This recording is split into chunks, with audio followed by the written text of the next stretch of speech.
ചിന്തിച്ചുകൊണ്ടിരിക്കുന്നത് ഇനി 4 ആഴ്ച കൂടെ സ്തോത്രം ജീവിതമായി അതിനെക്കുറിച്ച് സംസാരിക്കാൻ ആഗ്രഹിക്കുകയാണ്. കഴിഞ്ഞ ദിവസം നമ്മൾ പറഞ്ഞു നിർത്തിയ ഭാഗം യാഗങ്ങൾ 5 എണ്ണമാണ്.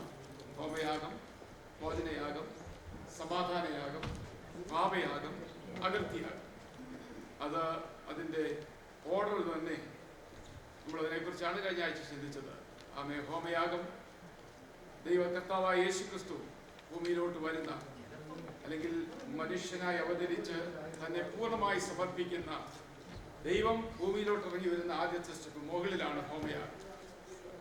രണ്ടാമതാണ് ഭോജനയാഗം. അവൻ്റെ ജീവിതത്തെ ശുദ്ധീകരിച്ച ജീവിതം, അതിന് ഫ്ലേവർ, അതിൻ്റെ രക്തക്കളയില്ല, ഒരു തരി പോലും കാണാതെ ലോക ജീവിതത്തിൽ വിശുദ്ധിയോടെ ജീവിച്ച ആ ലൗകിക ജീവിതത്തെക്കുറിച്ച്, ലോകത്തിലുള്ള ജീവിതത്തെക്കുറിച്ച് ഭോജനയാഗത്തിൽ നമുക്ക് കാണുന്നത്. അത് രണ്ടാമത്തെ സ്റ്റെപ്പ്.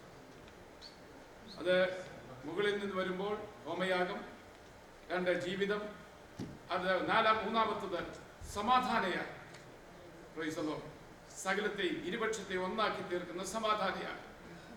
പിന്നെ നമ്മൾ ചിന്തിക്കുന്നത് താഴേന്ന് മുകളിലോട്ടാണ്. ദൈവം മുകളിൽ നിന്ന് താഴോട്ട് വരുമ്പോൾ നമ്മൾ താഴേന്ന് മുകളിലോട്ട് പോകും. ആദ്യം കാണുന്ന അകൃത്യയാഗം, 5ാമത്തെ യാഗം അകൃത്യയാഗമാണ്. പക്ഷെ അത് മനുഷ്യൻ ദൈവത്തോട് ചെല്ലുന്നൊരു യാഗം അകൃത്യയാഗം. അകൃത്യങ്ങളെ ഏറ്റുപറഞ്ഞ് ഉപേക്ഷിച്ച് വീണ്ടെടുക്കുവാൻ, രക്ഷപ്പെടുവാൻ, രക്ഷിക്കപ്പെടുവാൻ അകൃത്യയാഗം കർത്താവായ യേശു ക്രിസ്തുവിലൂടെ തന്നിരിക്കുന്നു.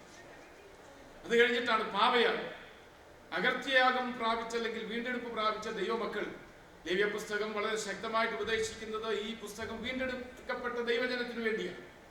അപ്പൊ ഈ വീണ്ടെടുക്കപ്പെട്ട ജനം പാപം ചെയ്യുവാൻ, നന്മ ചെയ്യാൻ ആഗ്രഹിക്കുന്നു. പക്ഷെ തിന്മയത്രേ എന്റെ ജീവിതത്തിലുള്ള പാപത്തിന്റെ ഒരു പ്രമാണം നമ്മളിൽ ഉള്ളത് കൊണ്ട് പാപയാഗം ആ ദൈവത്തിന്റെ അടുക്കലേക്ക് ചെല്ലുവാൻ, അകൃത്യയാഗത്തിൽ മാത്രം ഒതുങ്ങുവാനല്ല, പാപയാഗത്തിലേക്ക് കടന്നു ചെന്ന് നമ്മളെ തന്നെ ഏൽപ്പിച്ച് ശുദ്ധീകരിച്ച് വചനത്താൽ കഴുകി വെടുപ്പാക്കി മധ്യത്തിലുള്ള സമാധാനയാഗം. നമ്മൾ അങ്ങനെ ചെല്ലുമ്പോൾ മുകളിൽ നിന്ന് വരുന്ന കർത്താവും താഴെ നിന്ന് വരുന്ന നമ്മൾ ഒരുമിച്ച് ചേർന്നൊരു ഫെലോഷിപ്പിനെയാണ് സമാധാനയാഗം. ആ ഒരു ഓർഡറാണ് ലേവ്യ യാഗങ്ങളിൽ നമുക്ക് കാണാൻ കഴിയും. അപ്പോൾ ഈ യാഗം കഴിക്കുമ്പോൾ വർഷത്തിലൊരിക്കൽ ഇവര് കടന്നു വരിക മാത്രമല്ല, എല്ലായ്പ്പോഴും ആ പ്രാകാരത്തിൽ കടന്നു എന്ന് ഞാൻ കഴിഞ്ഞ ആഴ്ച കാണിച്ചു. പ്രാകാരത്തിൽ കടന്ന് യാഗം കഴിക്കുവാൻ ഇസ്രായേൽ മക്കൾക്ക് അവകാശമുണ്ട്.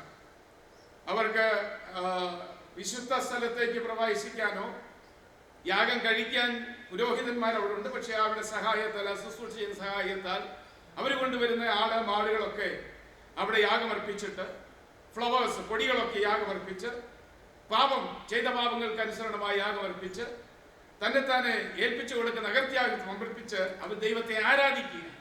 അപ്പോൾ ആ ആരാധനയിൽ ദൈവം പ്രസാദിക്കേണ്ടതിന് ദൈവം ചില പ്രമാണങ്ങളെ കൊടുത്തിട്ടുണ്ട്. 5 യാഗങ്ങളെ കുറിച്ച് പറഞ്ഞതിന് ശേഷം ചില പ്രമാണങ്ങളെ കുറിച്ച് കർത്താവ് പറഞ്ഞു. ആ പ്രമാണങ്ങളാണ് കഴിഞ്ഞ ദിവസം നമ്മൾ ചിന്തിച്ചത്. സ്തോത്രം. അതിന്റെ ആ ഭാഗത്ത് ഞാൻ അധികമായിട്ട് പോകാനായിട്ട് ആഗ്രഹിക്കുന്നില്ല. സ്തോത്രം പറയുന്ന 1-ാം അധ്യായത്തിൽ 1-ാം വാക്യത്തിൽ നിങ്ങൾ ആരാധന കഴിക്കുന്നെങ്കിൽ, യാഗം അർപ്പിക്കുന്നെങ്കിൽ യാതൊരു നിർബന്ധവുമില്ല. വീണ്ടെടുക്കപ്പെട്ട, തെരഞ്ഞെടുക്കപ്പെട്ട ഇസ്രായേൽ മക്കളെ കുറിച്ച് ദൈവം പറയുന്നത്, ഞാനതിന് നിങ്ങളെ നിർബന്ധിക്കുന്നില്ല. നിങ്ങൾക്ക് ദൈവത്തിൽ പ്രസാദിക്കണമെങ്കിൽ, ദൈവം നിങ്ങളിൽ പ്രസാദിക്കണമെങ്കിൽ, സ്വർഗത്തിൽ പോകാൻ ഒരൊറ്റ പാപയാഗം, അകൃത്യയാഗം നടത്തി സ്വർഗത്തിൽ എങ്ങനെയെങ്കിലും കയറി പറ്റാമെന്ന് ചിന്തിക്കുകയല്ല. മറിച്ച് ഈ യാഗങ്ങളെ കൊണ്ട് ഉദ്ദേശിക്കുന്നത് ചടങ്ങായിട്ട് ചെയ്യാനല്ല, ദൈവത്തിന് പ്രസാദകരമായ ജീവിതം നയിപ്പാൻ അവരെ തങ്ങളെ തന്നെ ഏൽപ്പിച്ചു കൊടുക്കുന്ന ചില യാഗങ്ങളാണ്. ഇന്ന് ആരാധനയ്ക്ക് കടന്നു വരുമ്പോൾ രക്ഷിക്കപ്പെട്ട് വീണ്ടെടുക്കപ്പെട്ട് സ്വസ്ഥമായിട്ടിരുന്ന സ്വർഗത്തിൽ എങ്ങനെയും കയറിപ്പറ്റിയാലെന്നുള്ള ചിന്തയിലല്ല മറ്റ് യാഗങ്ങൾ നമുക്ക് തന്നിരിക്കുന്നത്. മറിച്ച് നമ്മുടെ ആരാധനയിലൂടെ ദൈവം പ്രസാദിക്കണം. ആ ദൈവത്തിന് പ്രസാദമുള്ള നമ്മുടെ നടപ്പ് ദൈവത്തിന് പ്രസാദമായിരിക്കണം. നമ്മുടെ ഓരോ ചലനങ്ങളും നമ്മുടെ വാക്കുകളും ദൈവത്തിന് പ്രസാദകരമായി തീരുവാൻ നമ്മളെ തന്നെ സമർപ്പിക്കുന്ന യാഗങ്ങളായി മാറണം. അപ്പോൾ ഒന്നാമത് 2 കാര്യങ്ങൾ അവിടെ പറഞ്ഞു. നിങ്ങൾ കഴിക്കുന്നെങ്കിൽ കർത്താവിന് സ്തോത്രം. യാഗം കഴിക്കുമ്പോൾ എന്താ കഴിക്കേണ്ടത്? നിങ്ങൾ കന്നുകാലികളെയോ ആടുകളെയോ മാടുകളെയോ ഒക്കെയാണ് നിങ്ങൾ കഴിക്കേണ്ടത്. യാഗത്തിന് കടന്നു വരുമ്പോൾ ഒരു കാരണവശാലും വഴിയിൽ കിട്ടുന്ന എന്തെങ്കിലും എടുത്തോണ്ട് വന്ന് വെച്ച് യാഗം കഴിക്കാനല്ല, വീട്ടിൽ വളർത്തുന്നത് തന്നെ വേണം നിങ്ങൾ യാഗം കഴിക്കാൻ. വീട്ടിൽ വളർത്തുന്നതിന് ഒരു ചെറിയ ഡെഫിനേഷൻ ഒക്കെ ഉണ്ടെങ്കിൽ അത് എത്ര ബന്ധപ്പെട്ട് അതിനെ വളർത്തി ഓമനിച്ച് നേരം പറഞ്ഞ് നേരം എത്രയോ ദിവസങ്ങൾ എടുത്താൽ ഇതൊന്ന് യാഗത്തിന് അർപ്പിക്കത്തക്ക നിലയിൽ അതിനെ ഒന്ന് വളർത്തിക്കൊണ്ടുവരണമെങ്കിൽ പെടുന്ന പാട്. അതിന്റെ അർത്ഥം യാഗം കഴിക്കുമ്പോൾ നാം ചെലവില്ലാതെ യാഗം കഴിക്കാൻ പാടില്ല. വരുന്ന വഴിക്ക് ഒരു ആടിനെ മാടിനെയോ അല്ലെങ്കിൽ മാനിനെയോ എയ്തെടുത്തിട്ട് ആ ഇറച്ചി കൊണ്ടുവന്ന് യാഗം കഴിക്കാൻ ദൈവത്തിൽ പ്രമാണമില്ല. അതിന്റെ അർത്ഥം നമ്മൾ കഴിഞ്ഞ ദിവസം പറഞ്ഞതുപോലെ വീട്ടിൽ ആരാധന തുടങ്ങണം. വീട്ടിലെ ആരാധനയാണ് ദൈവസന്നിധിയിലേക്ക് കൊണ്ടുവരേണ്ടത്.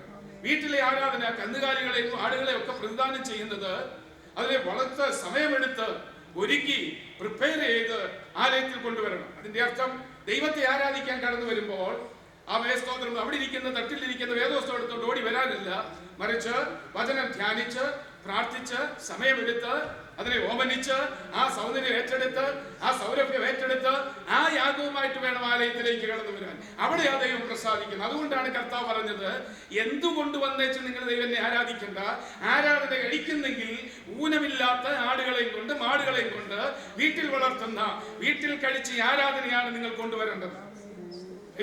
അവിടെയാ ദൈവം പ്രസാദിക്കുന്നത്. ഞായറാഴ്ച നമ്മൾ കടന്നു വന്ന ദൈവത്തെ ആരാധിക്കുമ്പോൾ മനസ്സിലാക്കണം, സ്വർഗത്തിൽ നിറങ്ങി വരുന്ന സ്വർഗത്തിനായ കർത്താവ് യേശു ക്രിസ്തുവിനെ ആരാധിക്കുമ്പോൾ സ്തോത്രം വില കൊടുക്കാതെ ആരാധിക്കാനായിട്ട് കഴിയുകയില്ല. ഇതിന് മുന്നിൽ ഒരു ചെറിയ പ്രൈസ് കൊടുക്കണം. In order to accept the God by God, we have to pay the price. അല്ലേ? മത്തായി സുവിശേഷം 13-ാം അധ്യായം 15-ാം വാക്യം 45-ാം വാക്യം വായിക്കുമ്പോൾ മാത്യു 13:45 വായിക്കുമ്പോൾ കാണാൻ കഴിയും, കർത്താവ് യേശു ക്രിസ്തു ഒരു വ്യാപാരിയാണ്. അല്ലേ? വ്യാപാരം ചെയ്യുന്ന ഒരുവൻ ആർക്കും വെറുതെ എടുത്ത് കൊടുക്കത്തില്ല. ഒരു കട ഇട്ടേച്ചിരുന്നാൽ എൻ്റെ അമ്മാച്ചൻ്റെ മക്കളാ വരുന്നത്, കൊടുത്തേക്കാൻ പറഞ്ഞാൽ കൊടുക്കത്തില്ല, കാരണം അവൻ ചെലവാക്കി വെച്ചിരിക്കുന്നതാണ്. കർത്താവായ യേശു ക്രിസ്തു വ്യാപാരം നടത്തുമ്പോൾ ഒരിക്കലും ഓസിന് കെട്ടി സമ്മതി വാങ്ങിച്ചോണ്ട് പോകാമെന്ന് ചിന്തിക്കരുത്. വില കൊടുത്തു വേണം സാധനങ്ങൾ വാങ്ങിക്കുവാൻ. അതിന്റെ അർത്ഥം റെവലേഷൻ വെളിപ്പാട് പുസ്തകം 3-ാം അധ്യായം ലവോദിക്യ സഭയെ കുറിച്ച് പറയുന്നുണ്ട്. നിങ്ങൾ ദരിദ്രരാ, സമ്പന്നരാകണമെങ്കിൽ കണ്ണിൽ പുരട്ടാൻ ലേപവും പിന്നെ വസ്ത്രവും വിലയ്ക്ക് വാങ്ങിയിട്ട് വേണം നിങ്ങൾ പുരട്ടുവാൻ. സമ്പന്നരായി തീരുവാൻ, നഗ്നത മറയ്ക്കുവാൻ വില കൊടുത്തു വേണം ഇത് വാങ്ങിക്കാൻ. അതിന്റെ അർത്ഥം കർത്താവ് ഒരു വ്യാപാരിയായി ദൈവസന്നിധി നമ്മുടെ മുമ്പാകെ യാഗത്തിൽ ദരിദ്രനായി നിനക്ക് സമ്പന്നനാകണമെങ്കിൽ സ്തോത്രം there is a price you have to pay. ആത്മീക വിഷയത്തിൽ സമ്പന്നരായി തീരണമെങ്കിൽ സ്വർഗത്തിൽ പോകാൻ ഇതൊന്നും വേണ്ടെന്നല്ല, വിശുദ്ധമായ ജീവിതം വേണം. പക്ഷേ ആത്മീയ വിഷയത്തിൽ സമ്പന്നനായി തീരണമെങ്കിൽ you have to pay price. ദൈവസന്നിധിയിൽ ആത്മീക സമ്പന്നത പ്രാപിപ്പാൻ ഇരിക്കുന്ന അവസ്ഥയിൽ ഇരിക്കാനല്ല ദൈവം നമ്മളെ കുറിച്ച് ആഗ്രഹിക്കുന്നത്. ആത്മീയമായി സമ്പന്നത പ്രാപിപ്പാൻ നമ്മൾ വില കൊടുത്തു വേണം ദൈവത്തിന് യാഗം കഴിക്കുവാൻ. വില കൊടുത്തു ദൈവത്തിന് യാഗം കഴിക്കുമ്പോൾ നീ ദരിദ്രനാണ് സമ്പന്നനാണെന്നൊക്കെ അതിന്റെ ധാരണ. പക്ഷേ നീ ആത്മീയമായി ദരിദ്രം അനുഭവിച്ചവരാ. ആ ആത്മീക ദാരിദ്ര്യം മാറ്റണമെങ്കിൽ നീ വിലയ്ക്ക് വാങ്ങണം ചിലത്. നീ നഗ്നനാണ്, നീ നോക്കുമ്പോൾ ഒരു പക്ഷേ നഗ്നത കാണുകയില്ല. പത്രോസ് കർത്താവ് യേശു ക്രിസ്തുവിനെ കണ്ടപ്പോൾ അവൻ മനസ്സിലായി, യേശുവിന്റെ മുമ്പിൽ നിൽക്കാൻ എനിക്ക് യോഗ്യതയില്ല, ഞാൻ നഗ്നനാകൊണ്ട് അവൻ വെള്ളത്തിൽ ചാടി. അതിന്റെ അർത്ഥം കർത്താവ് യേശു ക്രിസ്തുവിന്റെ യോഗ്യതയുടെ മുമ്പാകെ നമ്മുടെ യോഗ്യതയുമായി കമ്പയർ ചെയ്യുമ്പോൾ മുമ്പിൽ നിൽക്കാൻ കഴിയുകയില്ലെങ്കിൽ വില കൊടുത്ത് ആരാധിക്കുവാൻ, സമയം ചെലവാക്കി ആരാധിക്കുവാൻ ദൈവമക്കളെ നമ്മൾ തയ്യാറാകണം. Price the Lord. അതാണ് ഹോമയാഗത്തെ കുറിച്ചുള്ള പ്രത്യേകത. ഈ യാഗത്തിൽ ഒന്നാമത് പഠിപ്പിക്കുന്ന ലെസൺ എന്ന് പറയുന്നത്, ഒരു വില കൊടുത്തെങ്കിൽ മാത്രമേ യാഗം അർപ്പിക്കാൻ കഴിയൂ. സ്തോത്രം. വിശ്വാസികൾ മനസ്സിലാക്കേണ്ട ഒരു വസ്തുതയാണ്, നമ്മൾ വെറുതെ വന്നിട്ടൊരു സ്തോത്രം പറയണമെങ്കിൽ, സ്തോത്രം എന്ന യാഗം അർപ്പിക്കണമെങ്കിൽ അത് വെറുതെ കൊടുത്താൽ ദൈവം അംഗീകരിക്കത്തില്ല. അതിന്റെ പിന്നെ ചില വില കൊടുത്തെങ്കിൽ മാത്രമേ ആ സ്തോത്രം ദൈവം പ്രസാദിക്കുകയുള്ളൂ. എന്താ വില കൊടുക്കേണ്ടത്? ഊനമില്ലാത്തതായിരിക്കണം നമ്മുടെ ജീവിതം. പ്രിപ്പയർ ചെയ്ത് വേണം കർത്താവിന്റെ സന്നിധിയിലേക്ക് യാഗമായി കടന്നു വരാൻ. സ്തോത്രം. എല്ലാവരും ഉപദേശി അവിടെ പാസ്റ്റർ അവിടെ നിന്നുകൊണ്ട് സ്തോത്രം പറയുമ്പോൾ സ്തോത്രം പറയുന്ന സ്തോത്രത്തിലല്ല, മറിച്ച് ഹൃദയത്തിന്റെ അകത്തുനിന്ന് ഉയർത്തു വരണം. ദൈവസന്നിധിയിൽ നിന്ന് ധ്യാനിച്ച് ഭവനത്തിൽ ആരാധിച്ച് ആ ശക്തിയോടെ ആലയത്തിലേക്ക് കടന്നു വരുമ്പോൾ ഞാനും പറയാതെ നമ്മുടെ വായിൽ നിന്ന് സ്തോത്രയാഗം അർപ്പിക്കാനിടയാകും. ആ സ്തോത്രത്തിൽ ദൈവം പ്രസാദിക്കുന്നത്. വില കൊടുക്കുവാൻ, വില അർപ്പിക്കാൻ കഴിയും. വിലയില്ലാത്തതെന്തും എങ്ങനെയും കൊണ്ടുവരാൻ ദൈവത്തിൽ പ്രമാണമില്ല, വചനത്തിൽ പ്രമാണമില്ല. സ്തോത്രം. ഹല്ലേലൂയ. അതിന്റെ ഇവിടെ യാഗപീഠത്തിൽ അർപ്പിച്ചതല്ല, പഴയ നിയമത്തിൽ ഹോമയാഗപീഠത്തിൽ അർപ്പിക്കുന്ന യാഗപീഠത്തിൽ അർപ്പിക്കുന്ന ഈ 5 യാഗങ്ങളും കർത്താവായ യേശു ക്രിസ്തുവിനെ വരച്ചു കാട്ടുന്ന യാഗങ്ങളാണ്. മനസ്സിലായി? ആമേൻ. നിങ്ങൾ ആ പഴയ നിയമത്തിലെ സമാഗമന കൂടാരത്തിന്റെ പുറത്തുള്ള വിശുദ്ധ സ്ഥലത്ത് പുറത്തുള്ള ആ വേലി കെട്ടിച്ചു വേർതിരിച്ചിരിക്കുന്ന അതിനകത്ത് പ്രാകാരത്തിൽ ഒരു യാഗപീഠം ഇരിപ്പുണ്ട്. എപ്പോഴും അതിങ്ങനെ കത്തിക്കൊണ്ടിരിക്കുകയാ. ആ കത്തിക്കൊണ്ടിരിക്കുന്ന യാഗപീഠത്തിൽ ഈ ഇസ്രായേൽ മക്കൾ കൊണ്ടുവരുന്ന യാഗവസ്തുക്കളെല്ലാം സ്തോത്രം ചടങ്ങായിട്ട് കൊണ്ടുവന്നെങ്കിൽ അത് മനസ്സിലായില്ല. എന്നാൽ പുതിയ നിയമ വിശ്വാസികൾ മനസ്സിലാക്കണം, ഈ യാഗപീഠത്തിൽ അർപ്പിച്ച സകലതും കർത്താവായ യേശുക്രിസ്തുവിനെ വരച്ചു കാണിക്കുന്നത് കൊണ്ട് അത് വരച്ചു കാണിക്കുന്നതാണ്. അതുകൊണ്ടാണ് ആ യാഗത്തിലെ സൗരഭ്യം മുകളിലോട്ട് ചെല്ലുമ്പോൾ അത് മണത്ത് ദൈവം അതിൽ പ്രസാദിക്കുന്നത്. അതിന്റെ അർത്ഥം നമ്മൾ കഴിക്കുന്ന യാഗത്തിൽ, ആരാധനയിൽ അവയെ ക്രിസ്തുവിനെ വരച്ചു കാട്ടുന്ന യാഗമായിരിക്കണം നമ്മൾ അർപ്പിക്കേണ്ടത്. അവയെ ക്രിസ്തു വിശുദ്ധനായിരുന്നു. അവന്റെ ലൗകിക ജീവിതം കളങ്കമില്ലാത്തതായിരുന്നു. അവൻ പാപത്തിനു വേണ്ടി അവനെ തന്നെ പൂർണ്ണമായി ഏൽപ്പിച്ചു തന്ന ആ യാഗം ഓർത്തുകൊണ്ട് ദൈവത്തെ ആരാധിക്കുവാൻ കെട്ടതും കെടുന്നതുമായ ചില വസ്തുതകൾ ഉണ്ടെങ്കിൽ അതിന് ഉയരുന്നത് സുഗന്ധമായിരിക്കുകയില്ല, ദുർഗന്ധമായിരിക്കും. നമ്മുടെ വാക്കിലെ ചിന്തയിലെ പ്രവൃത്തിയിലെ ദുർഗന്ധങ്ങൾ കൊണ്ടുവന്ന് അത് ഉള്ളിൽ വെച്ചിട്ട് ദൈവസ്ഥനിൽ അർപ്പിക്കുന്നുവെങ്കിൽ മുകളിലോട്ട് ഉയരുന്നത് സുഗന്ധമായിരിക്കുകയില്ല, അത് ദുർഗന്ധമായിരിക്കും. ആരും കാണാത്ത ചില ദുർഗന്ധങ്ങൾ നമ്മൾ കഴിക്കുന്ന യാഗത്തിനുണ്ടെങ്കിൽ അത് പൊങ്ങുമ്പോൾ സ്തോത്രം ദുർഗന്ധം പൊങ്ങരുത്. സ്തോത്രം. അതുകൊണ്ടാണ് കർത്താവ് വളരെ കൽപ്പിതമായിട്ട് പറഞ്ഞത്, കൊണ്ടുവരുന്നെങ്കിൽ നിർബന്ധമില്ലെന്നേ, നിങ്ങൾ കഴിക്കാൻ വരുന്നെങ്കിൽ ഊനമില്ലാത്തതിനെ കൊണ്ടുവരണം. ഭവനത്തിലിരുന്ന് പ്രിപ്പയർ ചെയ്യണം, അതിനെ ഒഴുകിക്കളയണം, ആരാധിക്കണം, ഭവനത്തിൽ വചനം ധ്യാനിക്കണം, പ്രാർത്ഥിക്കണം, സമയമെടുത്ത് ചിന്തിച്ച് ആരാധനയ്ക്ക് വേണ്ടി കടന്നു പോകുന്നതിന് മുമ്പ് സ്വല്പ സമയം വേർതിരിച്ച് സമയം ചെലവഴിച്ചിട്ട് വേണം ദൈവത്തിന്റെ ആലയത്തിലേക്ക് ആരാധന കൊണ്ടുവരാൻ. അതാണ് ദൈവം പ്രസാദിക്കുന്ന ആരാധന. ഇവിടെ യാഗപീഠത്തിൽ അർപ്പിച്ചല്ല, യേശുവിനെ വരച്ചു കാണിക്കുന്നതാ. പുത്രനെ വരച്ചു കാണിച്ച വസ്തുക്കൾ യാഗപീഠത്തിൽ അർപ്പിച്ചപ്പോൾ അത് സൗരഭ്യവാസനയാണ്. അപ്പോൾ ഈ പ്രമാണം കൊടുക്കുമ്പോൾ പിതാവായ ദൈവത്തിന്റെ ഉള്ളിൽ ഇതിരിപ്പുണ്ട്. നിങ്ങൾ കൊണ്ടുവരുന്ന യാഗത്തിൽ ഇന്നതൊക്കെ ആയിരിക്കണമെന്ന്. ഹോമയാഗം അത് പൂർണ്ണമായി സമർപ്പിക്കാൻ നാം തയ്യാറാകണം. ദൈവസ്ഥനിലേക്ക് കടന്നു വരുമ്പോൾ പൂർണ്ണ ഹൃദയത്തോടെ മനസ്സോടെ ദൈവത്തെ ആരാധിക്കാൻ കടന്നു വരണം. അല്പസ്വല്പം വീട്ടിൽ മാറ്റിവെച്ചിട്ടോ, ചിന്തകളിൽ മാറ്റിവെച്ചിട്ടോ, പ്രവൃത്തിയിൽ അതൊക്കെ ഇവിടെ ഇരിക്കട്ടോ, സാരമില്ല എന്ന് പറഞ്ഞ് മാറ്റിവെക്കാൻ ഒന്നും ഉണ്ടാകരുത്. പൂർണ്ണമായി ദൈവത്തിൽ സമർപ്പിക്കുവാൻ നാം തയ്യാറാണ്. 2 ഭോജനയാഗം. ആ ഭോജനയാഗം എന്ന് പറയുന്നത് യേശുക്രിസ്തുവിന്റെ ജീവിതത്തെ വരച്ചു കാട്ടുന്നതാണ്. എത്ര അരിപ്പെടുത്ത് അരിച്ചാലും നമ്മൾ അപ്പത്തിനൊക്കെ അരിക്കുമ്പോൾ മറ്റേ പലതിനും പല അരിപ്പില്ല. നാട്ടിലൊക്കെ ഞാൻ കണ്ടിട്ടോ ഇങ്ങനെ ഓരോന്നൊക്കെ തൂക്കിയിട്ടിട്ടുണ്ട് അല്ലേ. അപ്പം അതിനൊരു സാധനം എടുക്കും, പിന്നെ ദോശയ്ക്കാണെങ്കിൽ വേറെ സാധനം എടുക്കും. ഇതൊക്കെ അരിപ്പ എത്ര ഇത് 3 കൂടെ വെച്ചാലും ചില കരടൊക്കെ അതിനകത്തൊക്കെ വീഴും.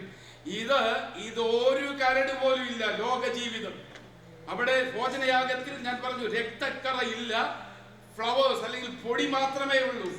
അരച്ച് കലക്കി എവിടെ നീച്ച് അരിപ്പ് കൊണ്ട് അരിച്ചാലും യേശുവിന്റെ ലോക ജീവിതത്തിൽ ഒരു കളങ്കവും ഒരു കറയും ഒരു കരടുമില്ലാതെ സമർപ്പിച്ചൊരു ജീവിതമായിരിക്കണം നമ്മൾ കൊണ്ടുവരുന്ന ജീവിതം. പ്രയാസമാണല്ലോ. കൊണ്ടുവന്ന് പാപയാഗം ഇരിപ്പുണ്ട്. അത് കൊണ്ടുവരുമ്പോൾ അടുത്തത് സമാധാനയാഗം. ഇരുപക്ഷത്തെയും അവൻ ഒന്നാക്കി, യഹൂദന്മാരെയും ജാതികളെ ഒന്നിച്ചാക്കുക, സ്വന്തം മക്കളെയും അന്യജാതിക്കാരെ ഒന്നിച്ചാക്കുവാൻ, അവരെ സമാധാനത്തിലേക്ക് കൊണ്ടുവരാൻ. അവിടത്തേക്ക് കടന്നു വന്നപ്പോൾ ഒരു പാപയാഗം, അകത്തിയാഗം കൊണ്ടുവന്നു. അന്ന് യാഗമൊക്കെ ഇസ്രായേൽ മക്കൾക്കാണെങ്കിൽ യേശുക്രിസ്തുവിന്റെ പുതിയ നിയമകാലം കടന്നു വരുന്നപ്പോൾ ഇത് യഹൂദന്മാർക്ക് മാത്രമുള്ളതല്ല, ജാതികൾക്കും കൂടെ വെച്ചിരിക്കുന്നതാ. ആ സമാധാനത്തെയാണ് ദൈവം സൃഷ്ടിച്ചത്. ആ സമാധാനം, ഫെലോഷിപ്പ്. അപ്പം നുറുക്കുമ്പോൾ അന്യജാതിക്കാരനോ സ്വജാതിക്കാരനോ സ്വന്തക്കാരനൊന്നുമില്ല. ആരായിരുന്നാലും ദൈവത്തിന്റെ മക്കളുമായി സമാധാനം, ഫെലോഷിപ്പ് കൂടിയിട്ടാണ് അതിനുവേണ്ടി ആ പുത്രൻ താഴോട്ടിറങ്ങി വന്ന് പൂർണ്ണമായി സമർപ്പിച്ച്, ലോക ജീവിതം സമർപ്പിച്ച് കർത്താവിന്റെ കരങ്ങളിലേക്ക് ഏൽപ്പിച്ചത് പൂർണ്ണ അനുസരണത്തോടെ. പാപയാഗത്തിലേക്ക് കടന്നു വരുമ്പോൾ അവന്റെ രക്തം സകല പാപവും കഴുകി കളയുന്ന യേശുവിന്റെ രക്തം. ഹല്ലേലൂയ. അകത്തിയാഗം, രക്തത്താൽ വീണ്ടെടുക്കപ്പെട്ടത്. അപ്പൊ ഈ യാഗങ്ങളെല്ലാം പ്രതിനിധീകരിക്കുന്നത് യേശുക്രിസ്തുവിനെ വരച്ചു കാട്ടി. അതിന്റെ അർത്ഥം ഈ 5 യാഗങ്ങൾ നമ്മൾ പഠിച്ചു കഴിയുമ്പോൾ നമ്മുടെ സ്തോത്രമൊക്കെ ഒരു ആത്മാർത്ഥമായ സ്തോത്ര ഹൃദയത്തിൽ നിന്ന് ഉയരണം. സ്തോത്രം ഉള്ളതുപോലെ ദൈവസന്നിധിയിൽ ആയിരിക്കുന്നത് പോലെ കൊണ്ടുവന്ന് അർപ്പിക്കരുത്.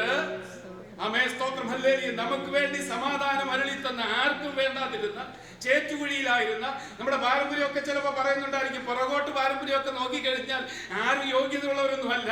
എന്നാൽ യോഗ്യരാക്കി തീർത്ത് സമാധാനം സൃഷ്ടിച്ച എൻ്റെ ദൈവത്തിന്റെ പ്രവൃത്തികളെ അവനെ വരച്ചു കാട്ടുന്ന യാഗമായി മാറുമ്പോൾ ഹൃദയത്തിൽ നിന്ന് കാഷ്വലായിട്ട് വരേണ്ടതല്ല ഈ യാഗം, മറിച്ച് ഹൃദയത്തിന്റെ ആഴത്തട്ടിൽ നിന്ന് സന്തോഷത്തോടെ ദൈവത്തിന് നന്ദി അർപ്പിക്കുന്ന ഒരു യാഗമായി മാറുവാൻ ഈ 5 യാഗങ്ങൾ പഠിക്കുമ്പോൾ നമുക്കിടയാകും. അതുകൊണ്ടാണ് ലേവ്യ പുസ്തകം ഇന്നത്തെ പുതിയ നിയമവിശ്വാസികൾക്ക് ഏറ്റവും പ്രധാനപ്പെട്ട ഒരു പുസ്തകമാണ്. വീണ്ടെടുക്കപ്പെട്ട ദൈവമക്കളോടാണ് ഈ കർത്താവ് അരുളി ചെയ്യുന്നത്. മാത്രമല്ല, ഏറ്റവും കൂടുതൽ പ്രാവശ്യം ദൈവം ഡയറക്റ്റ് ആയിട്ട് തന്റെ ജനത്തോട് സംസാരിച്ച ഒരു പുസ്തകം ലേവ്യ പുസ്തകമാണ്. അത് കഴിഞ്ഞ ആഴ്ച പറഞ്ഞതേ. അപ്പോൾ ഈ യാഗങ്ങളൊക്കെ, ഈ ആരാധന എന്ന് പറയുന്ന കർത്താവ് യേശുക്രിസ്തുവിന്റെ യാഗപീഠത്തിൽ അർപ്പിച്ചുകൊണ്ടിരുന്നത് പഴയ നിയമത്തിൽ യേശുക്രിസ്തുവിനെ കുറിക്കുന്ന കാര്യങ്ങളാണെങ്കിൽ പുതിയ നിയമത്തിലേക്ക് കടന്നു വരുമ്പോൾ വായിക്കാം. ഇബ്രാഹിം 13:15. ഇബ്രാഹിം 13:15 വായിച്ചേ. അവൻ മുഖാന്തരം അവനിൽ കൂടി അവന്റെ നാമത്തെ ഏറ്റു പറയുന്ന ആരാധന.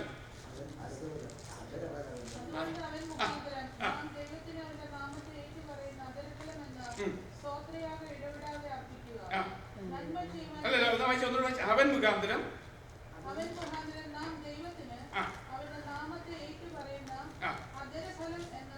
നമ്മൾ അതരഫലം കൊടുക്കുമ്പോ ദൈവത്തിന്റെ നാമത്തെ ഏറ്റുപറയുക. അത് തമ്പുരാനോട് ഡയറക്റ്റ് ആയിട്ടൊന്നും ചെന്ന് പറയാൻ, അതിനുവേണ്ടി കർത്താവിലൂടെ അല്ലേ. ഒരു ട്രാൻസ്ലേഷൻ ഇങ്ങനെ വായിക്കുന്നത് ഞാൻ ചിലപ്പോഴേക്ക് കാത്തലിക് ബൈബിളിന്റെ ട്രാൻസ്ലേഷൻ നോക്കാം. അത് പാവമാണോ എന്നൊന്നും നിങ്ങൾ അതിനെ കുറിച്ച് ചിന്തിക്കണ്ട. ഞാൻ ട്രാൻസ്ലേഷൻ മാത്രമേ എടുക്കുന്നു, ബാക്കിയൊന്നും എടുക്കുന്നില്ല. അവിടെ ഇങ്ങനെ വായിക്കുന്നത്, അവനിലൂടെ നമുക്കെല്ലായ്പ്പോഴും ദൈവത്തിന് സ്തുതിയുടെ യാഗം, ക്രിസ്തുവിന്റെ നാമത്തെ ഏറ്റുപറയുന്ന, പിതാവായ ദൈവത്തിന്റെ നാമത്തെ ഏറ്റുപറയുന്ന അധരഫലങ്ങൾ അർപ്പിക്കുന്നു. എന്താ ക്ലിയർ ആണെന്നറിയാം അല്ലേ? എന്താ വെച്ചാൽ അവനിലൂടെ, ക്രിസ്തുവിലൂടെ നമുക്ക് എല്ലായ്പ്പോഴും ദൈവത്തിന് സ്തുതിയാഗം അർപ്പിക്കാൻ കഴിയണം. കാളയും മാടിയൊന്നും ഇന്ന് കൊണ്ടുവരണ്ട. അധരഫലം എന്ന സ്തോത്രയാഗത്തോടെ ക്രിസ്തുവിലൂടെ ദൈവത്തിന് ആരാധന കഴിക്കുന്ന സ്തോത്രം പുതിയ നിയമവിശ്വാസികൾ. അപ്പോൾ നമ്മൾ കഴിക്കുന്ന ഈ ആരാധനയുടെ പ്രാധാന്യത എന്ന് പറയുന്നത് ക്രിസ്തുവിലൂടെ ദൈവത്തിന് ആദരഫലം എന്ന സ്തോത്രയാഗത്താൽ ദൈവത്തിന് സ്തുതി അർപ്പിക്കുകയാണ്. അതുകൊണ്ട് ഇന്ന് ദൈവസ്ഥലേക്ക് അടുത്തു വരുമ്പോൾ, അവൻ മുഖാന്തരം, അവൻ ക്രിസ്തു മുഖാന്തരം അവന്റെ നാമത്തെ ഏറ്റുപറയുന്ന സ്തോത്രയാഗം നമ്മുടെ ഹൃദയത്തിൽ നിന്ന് ഉയർന്നു വരണം. നമ്മുടെ ആരാധനയ്ക്ക് കടന്നു വരുമ്പോൾ ക്രിസ്തുവിനൂടെ ചെയ്തതായ ഈ പ്രവർത്തികളെല്ലാം ഓർത്ത് സ്തോത്രം, ക്രിസ്തുവിന്റെ നാമത്തിൽ സ്തോത്രം നമ്മൾ യാഗം അർപ്പിക്കുമ്പോൾ, സ്തോത്രയാഗം അർപ്പിക്കുമ്പോൾ അത് ക്രിസ്തുവിലൂടെ പിതാവിന്റെ സന്നിധിയിൽ എത്തുന്ന ഒരു യാഗമാണ്. Praise the lord, hallelujah. ട്രിനിറ്റിക്കകത്ത് വരുമ്പോൾ ഇച്ചിരി പ്രശ്നങ്ങളൊക്കെ നമ്മുടെ ചിന്തയിൽ ഉണ്ടാകാം. പക്ഷെ അതൊന്നും മനുഷ്യനായി ഭൂമിയിൽ അവതരിച്ച് ത്യാഗങ്ങൾ സഹിച്ച് മരണപ്പെട്ട് അടക്കപ്പെട്ട് ഉയർത്തെഴുന്നേറ്റതായ കർത്താവായ യേശുക്രിസ്തു നമുക്ക് വേണ്ടി പാപമോചനം തന്ന് നമ്മൾ ചെയ്യേണ്ടതൊക്കെ കർത്താവ് ചെയ്തു തന്നിട്ട് അത് ഓർത്തുകൊണ്ട് ദൈവത്തെ സ്തുതിക്കുമ്പോൾ കർത്താവായ യേശുക്രിസ്തു ചെയ്തത് യേശുക്രിസ്തുവിന്റെ മഹത്വത്തിന് വേണ്ടിയല്ല, അവൻ അനുസരണത്തോടെ മരണത്തോളം അനുസരിപ്പാൻ ഇടയായത് പിതാവായ ദൈവത്തെ മഹത്വപ്പെടുത്താനാണ്. പിതാവായ ദൈവത്തിന്റെ അനുസരണത്തിൽ ഏൽപ്പിച്ചു കൊടുത്ത് ദൈവത്തെ പ്രസാദിപ്പിക്കാൻ, പിതാവിനെ പ്രസാദിപ്പിക്കുവാൻ അവൻ ചെയ്തെങ്കിൽ ആ യാഗത്തിലൂടെ ക്രിസ്തുവിനെ സ്തോത്രം ഹല്ലേലൂയ സ്തുതിക്കുമ്പോൾ അതിലൂടെ ദൈവത്തെ നാം മഹത്വപ്പെടുത്തുന്നതായി തീരണം. അതാണ് പുതിയ നിയമ ആരാധന. പഴയ നിയമത്തിലേക്ക് കടന്നു വരുമ്പോൾ ഇതിലൂടെ യാഗങ്ങളിലൂടെ ദൈവത്തെ പ്രസാദിപ്പിക്കുവാനായിട്ട് ഇടയാകും. Praise the Lord.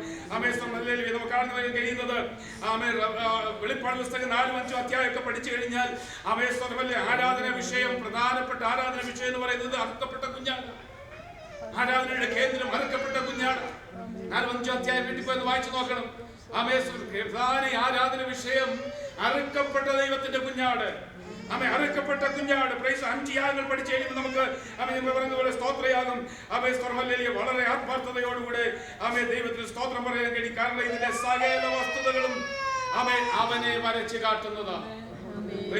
ഈ 5 യാഗങ്ങളും അവനെ വരച്ചു കാട്ടുന്നതാണെങ്കിൽ ഇന്ന് പകൽക്കാലം ദൈവസന്നിധിയിലേക്ക് കടന്നു വരുമ്പോൾ നാം കഴിക്കുന്ന യാഗങ്ങൾ Praise the Lord. ഹല്ലേലൂയ. ആരാധന.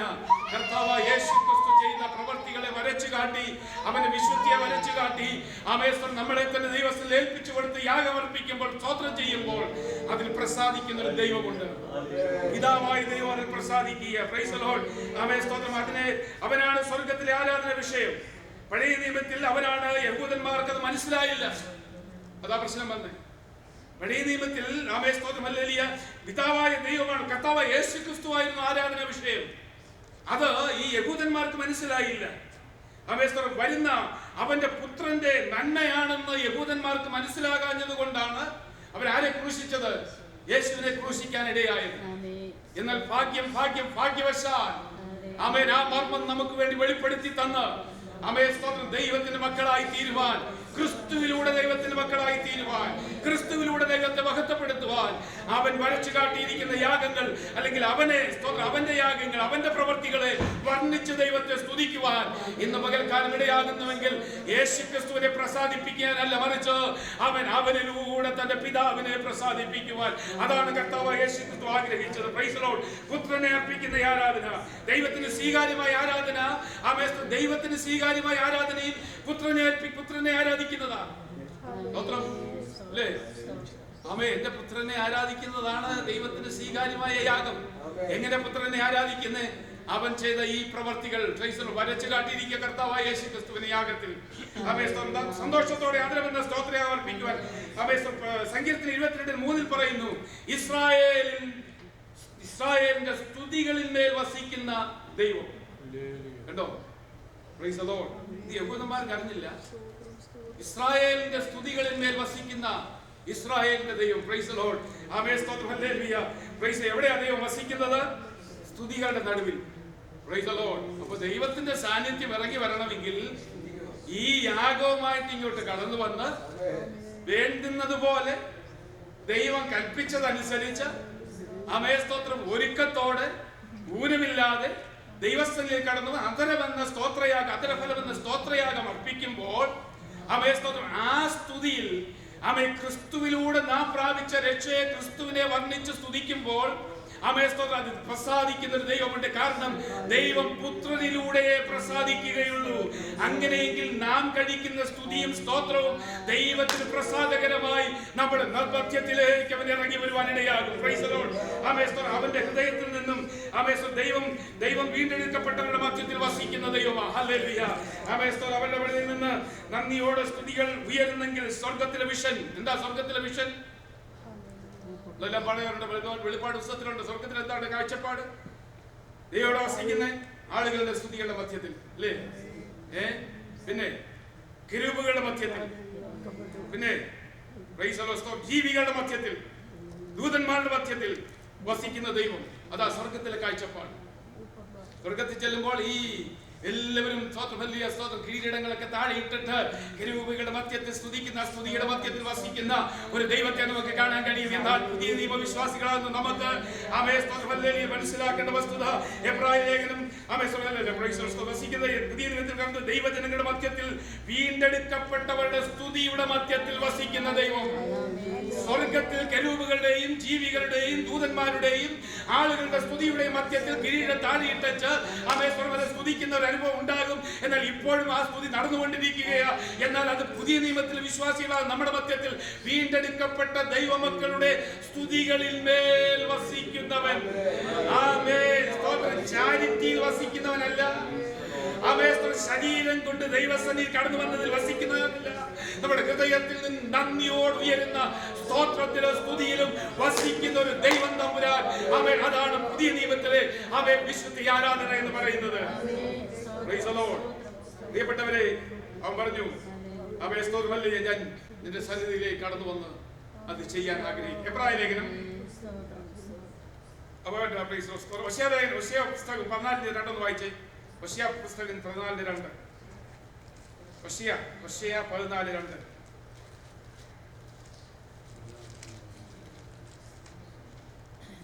നിങ്ങൾ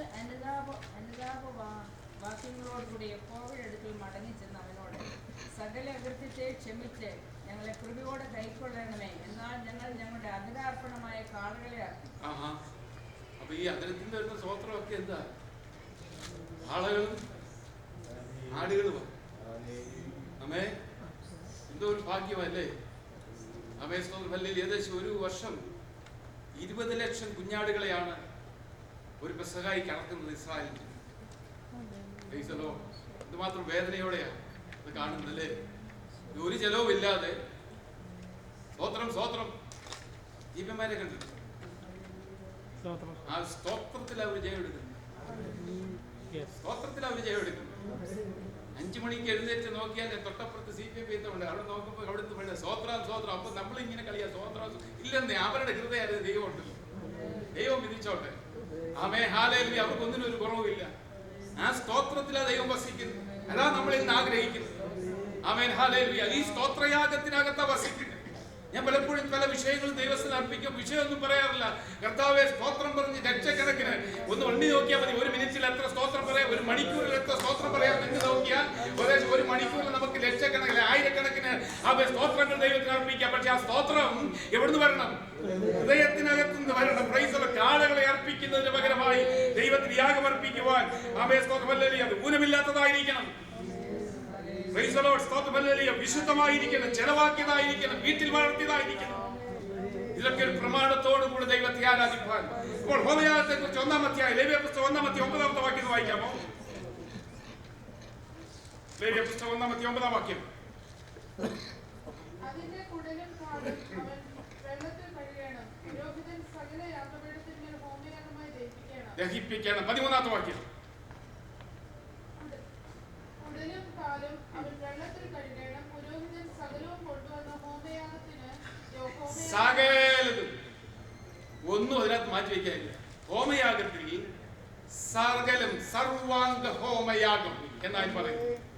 എല്ലാ അംഗങ്ങളും, ഒരാടാണെങ്കിലും മാടാണെങ്കിലും അതിന്റെ സർവാംഗ ഹോമയാഗമായി സമർപ്പിക്കപ്പെടുന്ന ഒരു ക്രിസ്തുവിനെ നമുക്ക് കാണാം. യേശു കർത്താവ് പെർഫെക്റ്റ് ആയിട്ട് ഭക്തിയോടെ ആമേ തന്റെ പിതാവിനെ സമർപ്പിക്കുക, തന്നെ സമർപ്പിക്കുന്ന യാഗമാ ഹോമയാഗം.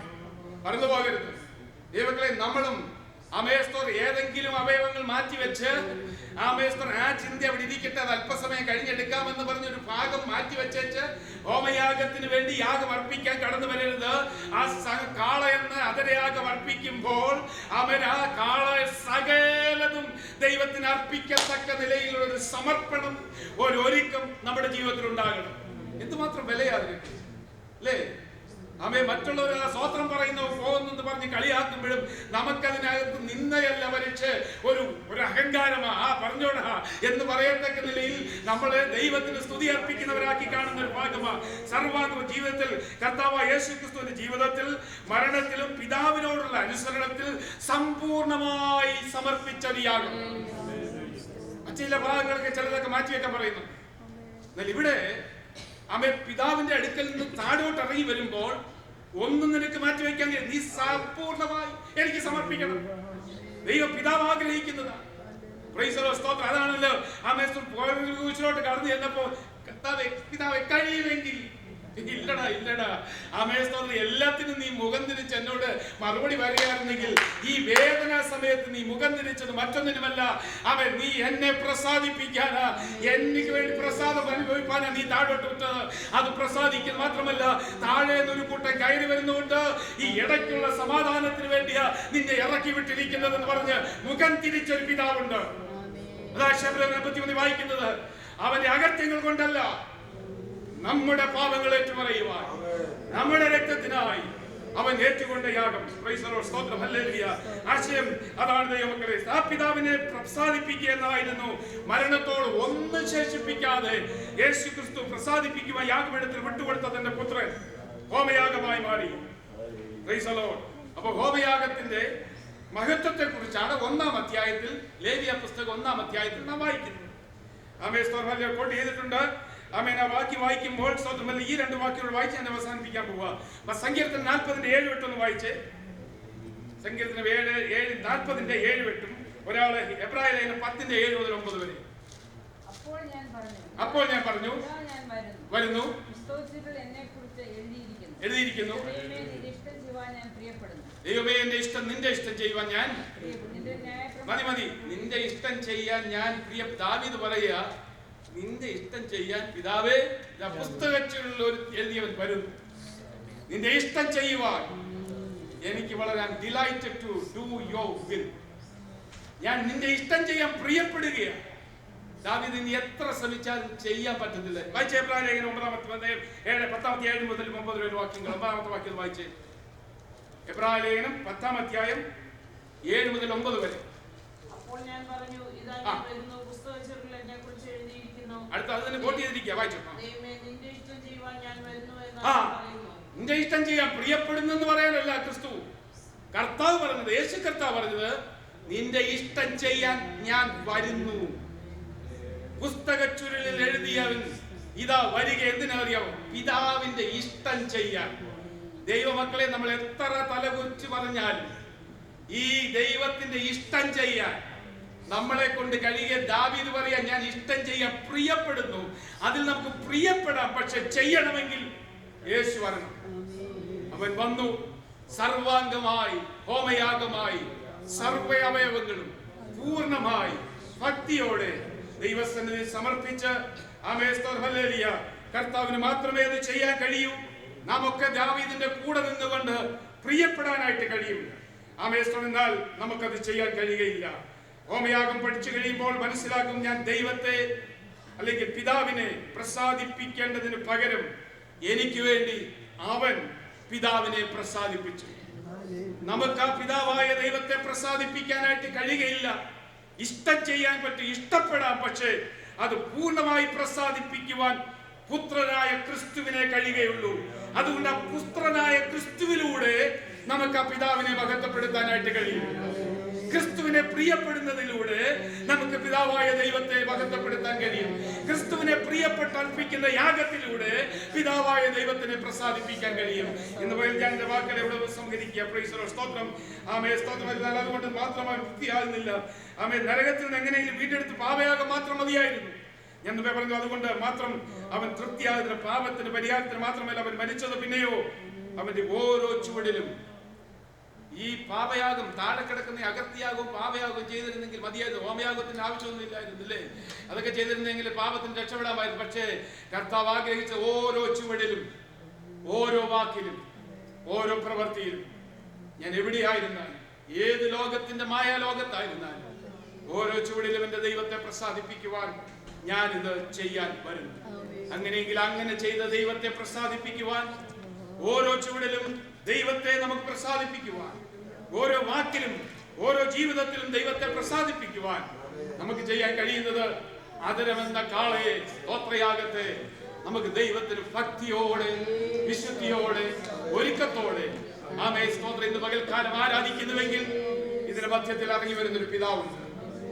അവൻ നന്മ ചെയ്യാനായിട്ട് കടന്നു വരികയാണ്, വിടുവിക്കാനായിട്ട് കടന്നു വരികയാണ്. ഇന്ന് പകൽ ആ ദൈവസന്നിധി, ദൈവം ഇന്ന് പകൽക്കാലം നമ്മുടെ മധ്യത്തിൽ ഇറങ്ങി വരട്ടെ. രോഗത്തിന് മതിയായവൻ, അവൻ ശാപങ്ങൾക്ക് മതിയായവൻ, അനുഗ്രഹത്തെ തരുന്ന ഒരു ദൈവത്തിന്റെ സാന്നിധ്യം ഇന്ന് പകൽക്കാലം രുചിച്ചറിയാൻ തക്കവണ്ണമായി നമ്മളെ ഏൽപ്പിച്ചു കൊടുക്കാൻ ദൈവമക്കളെ. ഹല്ലേലൂയ. നാം യേശുക്രിസ്തുവിനെ പ്രസാദിപ്പിക്കുവാനല്ല, അവൻ യേശുക്രിസ്തുവിന്റെ നാമത്തെ ഉയർത്തി ദൈവത്തിന് സ്തോത്രം കരയേറ്റുമ്പോൾ യാഗമർപ്പിക്കുമ്പോൾ അതിൽ പ്രസാദിക്കുന്ന ഒരു ദൈവമുണ്ട്. ഇന്ന് പകൽക്കാലം നമുക്ക് ചിന്തിക്കാം, നമ്മുടെ യാഗത്തിൽ എന്റെ ദൈവം പ്രസാദിക്കത്തക്ക നിലയിൽ അവൻ ഊനമില്ലാത്തതാണെങ്കിൽ, അവൻ അല്ല എങ്കിൽ അവൻ പാപയാഗം കഴുകി ശുദ്ധീകരണം പ്രാപിച്ചവരായി ഇന്ന് പകൽ ദൈവസ്ഥലിലേക്ക് കടന്നു വരാം. അവൻ നമ്മുടെ മധ്യത്തിലുണ്ട്. അവനെ പ്രസാദിപ്പിക്കുന്നെങ്കിൽ അവൻ നമ്മുടെ മധ്യത്തിലുണ്ട്. അവൻ പ്രസാദിച്ചാൽ ചില നന്മകൾ, ചില വിടുതലുകൾ, ചില സൗഖ്യങ്ങൾ ഇന്ന് പകൽക്കാലം നമുക്ക് പ്രാപിക്കാനിടയാകും. അത് സഭയായും കുടുംബമായും വ്യക്തിപരമായും ഈ ദിവസങ്ങളിൽ പാലിക്കേണ്ടത് നമ്മളെ തന്നെ ദൈവസ്ഥലിൽ പൂർണ്ണമായി സമർപ്പിച്ചുകൊണ്ട് നമുക്ക് പ്രാർത്ഥിക്കാം.